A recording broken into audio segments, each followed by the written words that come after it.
Venos aquí de nuevo. Otra vez en este espacio tan especial que tenemos, muy emocionada porque hemos recibido muy buenos comentarios y la verdad es que en lo personal estoy muy agradecida con este espacio porque es la oportunidad de ir resolviendo algunas dudas que nos han compartido y una de estas dudas es cómo yo puedo entrar a indagar en la experiencia del paciente. Estas preguntas tan peculiares que de repente dicen, ¿qué preguntas tan raras hace la maestra Ana con los pacientes? Estas preguntas tan peculiares de el cómo y el para qué. Ujú. ¿Cuál es la razón de que nosotros ocupemos específicamente estas dos preguntas? Bueno, tenemos que entender que existen, que la conducta, punto número uno, es multicausal. No Ujú. existe una causa para una conducta, es multicausal. Nosotros solamente vemos una parte muy pequeña que es la experiencia. El Ok. cognitivo conductual ve otra. Freud y el psicoanálisis engloban unas más desde el modelo, em, etcétera, ¿no? Pero, por ejemplo, cuando yo entiendo que la conducta es multicausal, yo no puedo hacer preguntas cerradas. Las preguntas cerradas, sí y solo sí, se utilizan para una entrevista, no para indagar, por ejemplo. Y esto podríamos equipararlo al método científico. Ujú. ¿Cómo es que si ponemos dos átomos de hidrógeno y uno de oxígeno, se hace agua? ¿Cómo? Ujú. ¿Cómo, cómo se alían estos dos elementos para que produzcan esto? Es la pregunta de investigación, Ujú. ¿no? Si yo digo, ¿por qué se alían dos hidrógenos y un oxígeno? No sé, Hay una razón. no hay una razón. Ujú. Nunca vamos a saberlo, Ujú. ¿sí? En términos exactos, precisos. Y bueno, a lo mejor me equivoco porque esto tiene que ver con otras cosas de los elementos, pero en términos de la conducta humana y de la experiencia, no. Es decir, toda indagación empieza con una pregunta de investigación, una hipótesis. Se generan preguntas. En la terapia Gestalt, en las terapias humanistas, eh, el mismo psicoanálisis, por ejemplo, no hace preguntas cerradas. Mm, ¿Por qué tienes tanta predilección por tu mamá y rechazas a tu papá? Pues porque mi papá grita y mi mamá es buena onda. No me dice nada, Ujú. ¿sí? Te Claro. va a dar una respuesta del por qué la persona considera que su actuar es así. Entonces, la conducta, dice Freud, tiene una causa y la causa es inconsciente, o el conflicto más bien, no la conducta. Cuando Ujú. yo voy a esta cuestión inconsciente, le quito presión al conflicto y la energía psíquica se organiza de otra manera, disminuyendo el conflicto. Ok. No es que quite el conflicto, ¿no? Eh, ¿Cómo hace un conductista para eliminar un síntoma fóbico? Bueno, pues hace un protocolo, aproximaciones sucesivas de lo que quiera cambiar o modificar o instaurar como un nuevo hábito. ¿Cómo le va a hacer? No porque Ujú. lo va a hacer así, Ujú. ¿sí? Y cuando nosotros nos aproximamos a la experiencia, nosotros decimos que en las terapias humanistas, el hombre es visto como un proceso y el hombre se mueve dentro de este rubro, dentro de esta concepción, por necesidades, tomando en cuenta que tenemos como base la filosofía existencial. La filosofía existencial habla de la intencionalidad de la conducta. Esta intencionalidad es ¿para qué hacemos lo que hacemos? Ok. Y el ¿para qué? Puede ser desde tengo hambre hasta situaciones de trascendencia, pirámide de Maslow. desde lo más básico hasta la trascendencia, ¿sí? Pasando por un montón de fases Ujú. que tienen que ver también con nuestro proceso de desarrollo. Entonces, si el hombre se mueve en base a necesidades de acuerdo a esta concepción, la única forma de saber cuál es la necesidad es preguntar para qué lo haces, porque el por qué no es una pregunta de entrevista. El para qué es una pregunta de investigación. ¿Para qué le haces así? ¿Para qué sigues regañando a tu hijo si no te hace caso? Por ejemplo, ¿por qué regañas a tu hijo? Porque se porta mal. ¿Para qué sigues regañando a tu hijo si no te hace caso? Es distinto. Es totalmente diferente. ¿Para qué lo regañas? ¿Cómo que para qué? Pues para que se porte bien, para corregir su conducta. Sí, pero ¿tú para qué? ¿Qué quieres conseguir con eso que haces? ¿Qué quieres obtener? Porque por lo que yo me doy cuenta, cada vez Mm. de que lo haces obtienes más resistencia. Ujú. Entonces, pareciera ser que este método de dar de gritos no te funciona. Entonces, más de lo mismo, dirían las terapias sistémicas. Yo doy, hago lo mismo, lo mismo, lo mismo, lo mismo, lo mismo y quiero que la conducta cambie. Eso no se puede. Y cuando yo hago más de lo mismo, más de lo mismo, más de lo mismo, no puedo saber. Pero, por ejemplo, la terapia breve te obliga a pensar. ¿Al para qué? La terapia breve cuando te dice, cuando este problema no ocurre, ¿cuáles son las excepciones? Ujú. Piensa, medita, date cuenta, observa, mira, mira el campo, mírate a ti. Piensa cuáles son esas conductas o esas variables que no están presentes cuando no ocurre la conducta problemática. ¿Cuáles son esas excepciones? Y si ya las detectaste, repítelas. Otra vez proceso de darse cuenta, otra vez proceso de conciencia, otra vez proceso de indagación, De otra autoobservación. vez de reflexión, de autoobservación. No es que tampoco sea tan fácil o que tampoco sea como, ah, no, no sé, pues al principio los pacientes no lo van a saber, pero poco a poco también con esta agudeza del terapeuta de terapia breve, pues va a llevar al paciente ahí que pueda detectar cuáles son aquellas situaciones y circunstancias que son excepciones en la problemática. Ujú. Ujú. La única diferencia es que una va a la conducta y la otra va al ser. O sea, cuando nosotros hacemos la indagación a través del cómo y el para qué, estoy observando la intencionalidad con el para qué, Porque quiero saber cuál es tu necesidad de fondo. estoy yendo a la necesidad de fondo, estoy abriendo la conciencia y con el cómo entonces estoy dándome cuenta de este proceso que lleva para dirigirse hacia esa necesidad. Estoy en lo correcto. El para qué voy a entender cuál es la necesidad. El cómo es cómo le haces para satisfacerla. Ujú. ¿Para qué lo haces? ¿Cómo lo haces? Ujú. Ya que tienes esta necesidad, ahora dime cómo lo haces. ¿Cómo entras en contacto para satisfacer esta necesidad, este deseo, este conflicto, este apetito, Ujú. lo que sea? Y esta necesidad puede ser hasta desde quiero un perrito Ujú. hasta necesito una casa, ¿Necesito qué? una casa, Una casa. ¿no? Ujú. O una pareja, o bajar de peso. La necesidad es lo más importante y la necesidad no tiene valencia, no es ni buena ni mala. Tengo ganas de ahorcarlo de todo lo que me dijo.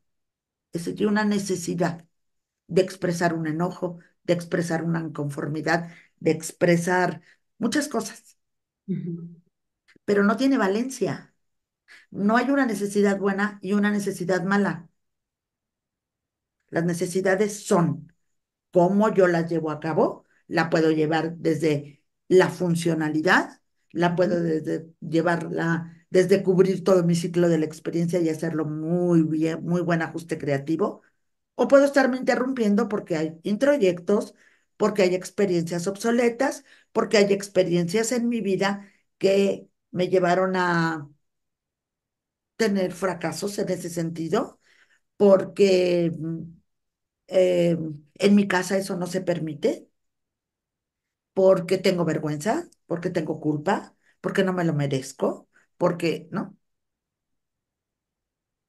Entonces decía una chica, es que ¿quién soy yo para merecer eso? Y le digo, más bien al revés. ¿Quién eres tú para no merecerlo? Exacto, ¿quién eres tú para no merecerlo?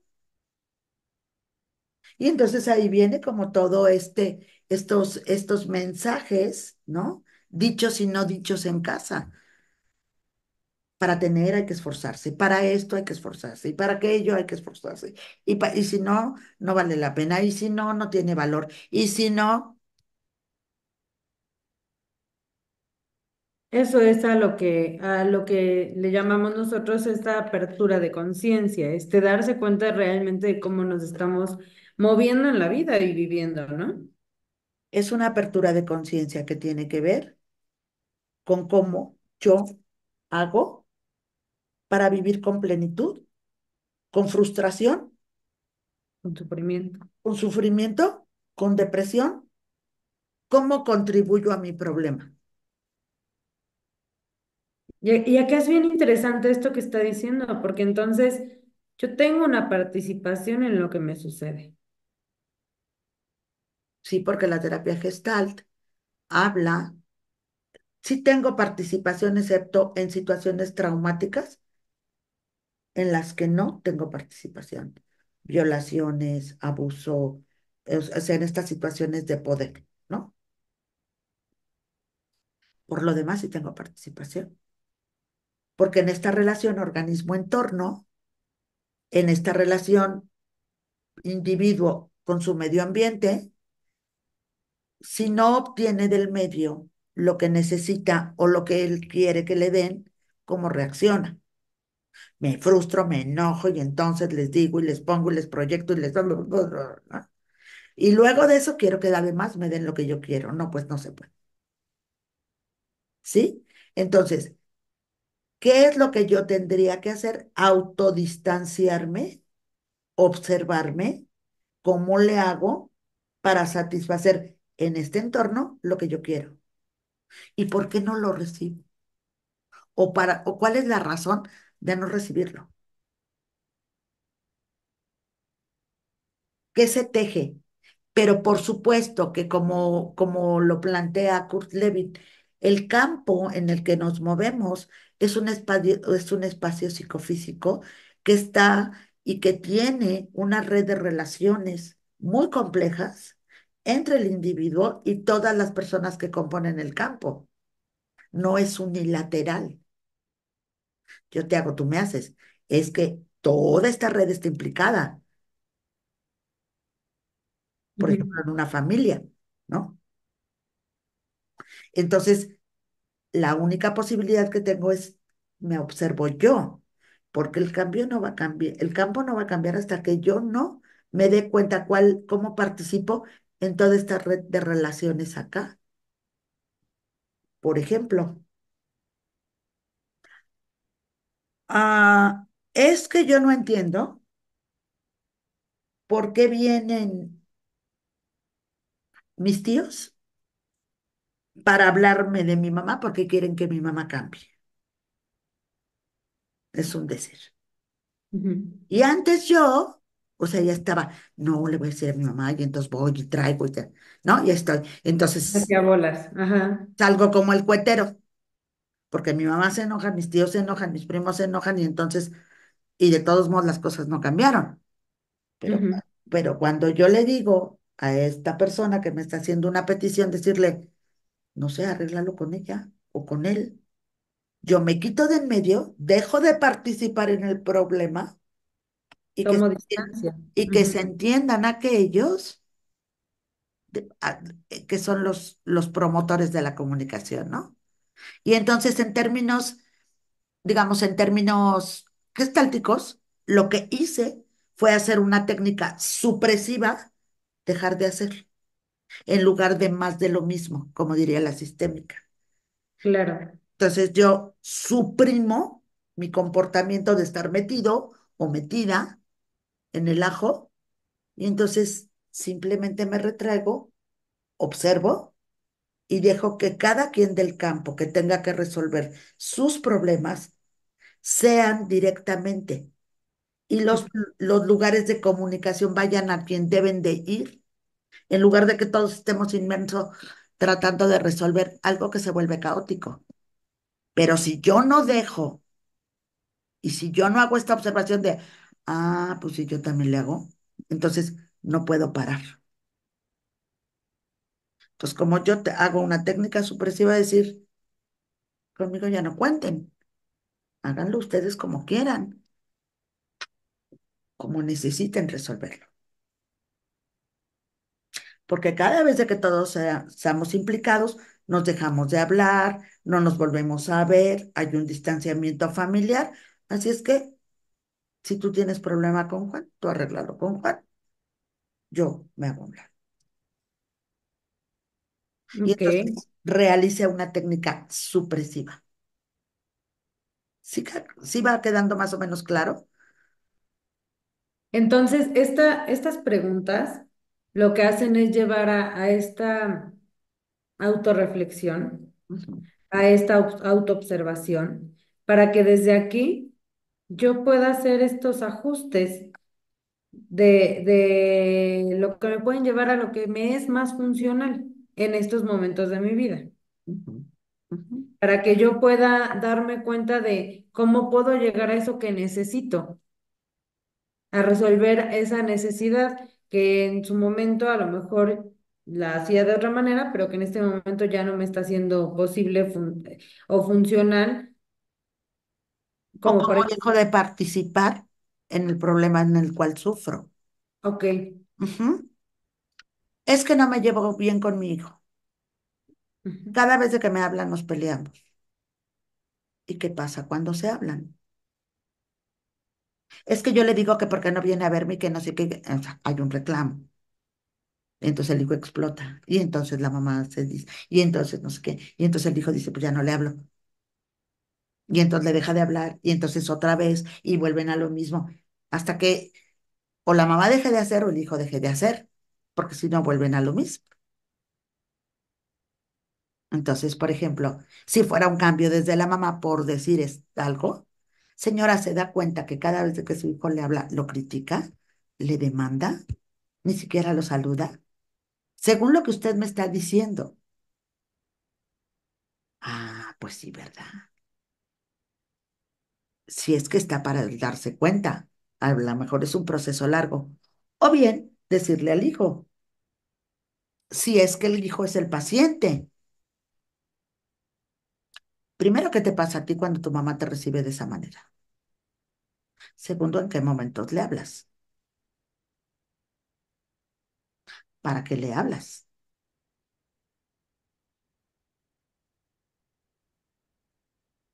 ¿Qué te impide ponerle un límite a tu mamá? ¿Qué te impide a ti expresarle a tu mamá lo que sientes acerca de cómo te recibe? Y hablamos de ese impedimento.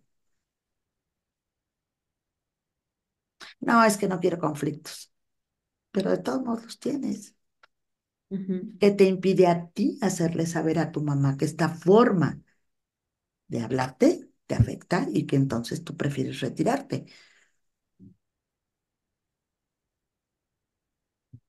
Y observo que muchas ocasiones, cuando se hace esta pregunta en consulta, ¿para qué haces lo que haces? Por ejemplo, ¿para qué le contestas de esta manera a tu esposo? ¿O para qué te peleas con tu hijo constantemente? ¿O para qué le pides que limpie su cuarto? La respuesta en ocasiones es para nada, no me sirve de nada. Ajá. Y entonces hablamos de las ganancias secundarias. No me sirve de nada quiere decir, No me sirve de nada porque no logro lo que yo quiero, pero sí me sirve de mucho porque mantengo el conflicto. ¿Cómo es eso?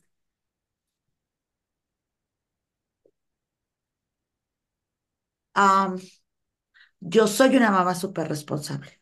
Y entonces por eso grito, hago, pongo, quiero que me obedezcan. Sí, Ujú. entonces hago todo eso por- para mantener mi imagen de mamá responsable. Ajá. O, por ejemplo, Por ejemplo, en esta, se me ocurre un ejemplo en el que es que yo ayudo a mi mamá y ayudo a mi papá, pero mis hermanos no aportan y yo soy la única que se hace cargo y me choca porque no me ayudan y entonces, ¿cómo es que tú solo te haces cargo? No, yo ya ni les digo, yo me hago cargo de todas sus necesidades, como un ejemplo más o menos sí, típico. pero lo que pasa es que yo me la paso explotando porque tengo que hacer lo que tengo que hacer y cada vez de que solicito ayuda, entonces estoy enojada o enojado y además no hago el acto correctivo, es decir, ya no lo voy a hacer Sí, sí, sí. No, ni les pido ayuda, ya ni les pido ayuda. ¿Y para qué te haces cargo de todo? porque no hay Es que que, lo haga. es que no hay quien lo haga. Es que si yo no lo hago, ¿quién? Entonces diría Fritz Perls, estás en la posición de víctima, perro de abajo, y los demás son los perros de arriba. Pero ¿qué crees? Yo me convierto en el perro de arriba cuando los regaño, los insulto y les digo y los hago sentir mal y les digo que nadie me ayuda, pero que ya verán que cuando quieran algo los chantajeo, ¿no? Y entonces Ajá, las cobro. sí, Y entonces eso sostiene el conflicto y sostiene ahí nos vamos, yo soy la buena y ustedes son los malos. exactamente. ¿Y En cómo se este hace? ¿Se da pedacito en lo cuenta? particular, ¿no? En estos casos, cuando se hace esta pregunta del ¿para qué lo haces? No, yo no gano nada, al contrario, yo me llevo lo peor de lo peor. Ajá. A ¿Cómo se veces hace esa nuestras conciencia? ganancias secundarias son muy grandes. ¿Cómo se hace esa apertura de conciencia? ¿Así se le muestra? Yo les digo, todos hacemos algo por algo, porque también en la terapia, en mi opinión, hay que hacer mucha psicoeducación. La gente no tiene por qué saber el modelo de una vez por todas. Tenemos Ujú, que irle mostrando. Mira, por ejemplo, tú te casaste porque para ti era importante una familia. Esa era tu necesidad, la familia. Para eso te casaste. Querías tener hijos y bueno, etcétera. Vas a la universidad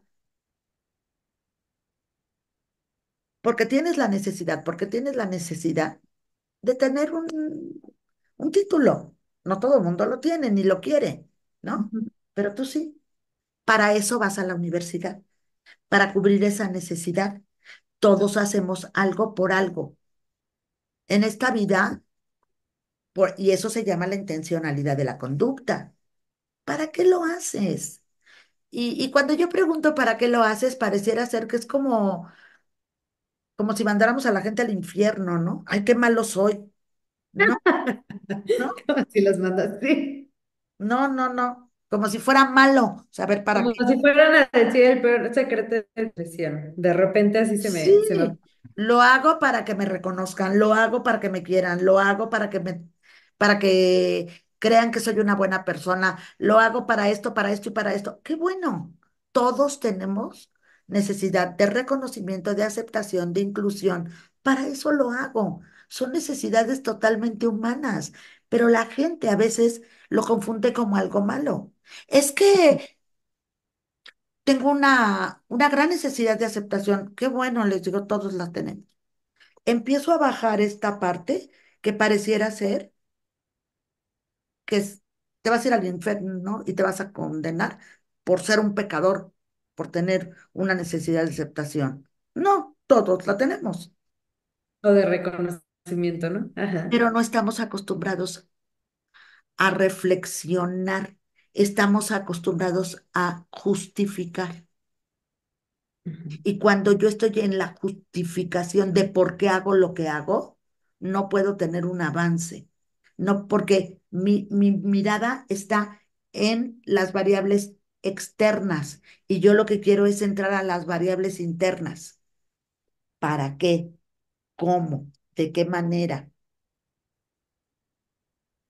¿Cómo le hace? Interesante esto porque, y ahí voy con mi justificación, es real. Yo he observado en muchas ocasiones que los consultantes llegan con grandes justificaciones. Es una gran justificación, ¿no? No todos los pacientes que llegan a la consulta quieren mejorar. Y entonces habría que abrir esta posibilidad Para de los que, gestaltistas, sí. Para los gestaltistas no hay otra. Para las terapias de proceso es la autorreflexión, el darse cuenta, la responsabilidad, que es la base de nuestro modelo. Asume tus consecuencias. Yo me acuerdo que cuando estudiaba Gestalt, llega una chica. No, es que me tengo que ir de viaje, pero además tengo que estudiar, pero además tengo que no sé qué, pero además tengo que no sé qué. Y le dijo, entonces le dijo la maestra, pues quieres todo, elige y asume tus consecuencias. ¿Quieres irte de viaje, pero quieres irte el día del examen final? Elige qué quieres, porque no va a haber otro día de examen final. No, pero es que yo no me tengo que ir porque además yo no puse la fecha porque no es que, como quieras, quieres todo, elige. sí, el mundo no está hecho a nuestras necesidades. El mundo no está hecho Y a nuestros como caprichos. a nuestros caprichos. Muy bien, pues me parece entonces que el día de hoy, como reflexión final, es muy importante el considerar que si yo quiero ser gestaltista, el camino hacia la conciencia, el camino hacia la autorreflexión, está en el poder abrir esta posibilidad a estas preguntas que me van a llevar a la indagación, a estas preguntas que me van a llevar o que van a llevar a mi consultante a reflexionar realmente sobre cómo está viviéndose y sobre qué es lo que necesita. ¿Y cómo lo vive? Es decir, ¿cómo obtiene aquello que dice que necesita? Ujú. ¿O qué impedimentos existen para que lo tome, para que lo realice, para que lo haga? Pueden ser millones de ellos, Claro. pero no desde la justificación, sino desde la apertura de la conciencia y la Y, responsabilidad. Ujú. y qué rico con este espacio, con esta posibilidad de saberse, por supuesto no juzgado, y de saberse en un espacio donde se vale por primera vez a veces en toda su existencia reconocido. Por primera vez en este espacio de decir, yo lo que necesito es que me reconozcan, es que me digan que lo valgo. Eso es lo que quiero. Yo lo que necesito es Porque que mi pareja me avale. Yo lo que necesito es que mi mamá me mire. No sé si sin la mamá. necesidad de quemarse en el infierno. Exactamente. No nos vamos a ir al infierno porque tengamos esas necesidades, ¿no? Por el contrario. Es decir, tengo que aceptar mi propia humanidad y saber cómo voy a conseguir eso que necesito. Claro, un niño lo resuelve de una manera y un adulto lo resuelve de otra. Pero si yo sigo pidiendo las cosas como niño, me van a seguir ocurriendo el montón de conflictos porque la gente adulta no te va a dar las cosas. Entonces también tengo que crecer Por supuesto. hasta para hacer mi petición. Muy bien. Muchas gracias, Leslie. Muchas gracias por estos espacios y los esperamos en sedes como siempre, con los brazos abiertos. Esperamos sus comentarios. Recuerden suscribirse, recuerden darnos un like y seguir el canal. Esperamos tener el honor de compartir este espacio con más personas como ustedes. Muchísimas gracias, que estén muy bien. ¿A dónde nos localizan? Aquí en el canal. ¿Ok? Y en www.institutocedes.com. Ahí nos pueden mandar todos los mensajes que quieran. ¿Ok? Aquí les dejamos la liga abajo. Muchas gracias, gracias por estar aquí. Honramos mucho su presencia en nuestra vida. Gracias. Bye.